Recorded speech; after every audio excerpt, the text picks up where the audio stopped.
ඔන්න බලන්න මොනවද ගාගෙන අයියෝ මම දැන් කිව්ව නේද ඔයාලට ගේ ඇතුළට වෙලා ඉන්න කියලා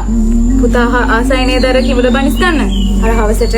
චූම්පන් ලොරිය ආවහම පස්සේ අම්මා එකක් අරන් දෙන්න පුතා එතකන් මෙතෙන්ට වෙලා ඉන්නවද දඟලන්නේ නැතුව හොඳේ කොහෙවත් යන්න එපා අම්මා ගාවින්ම ඉන්න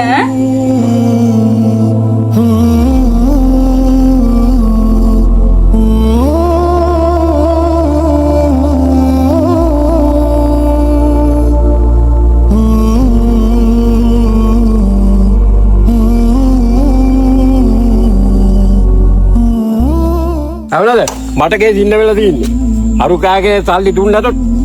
මුකුත් හොයන්න ඕන ඇද දාන විදියට මං ඒක බලා ගන්න යම්බු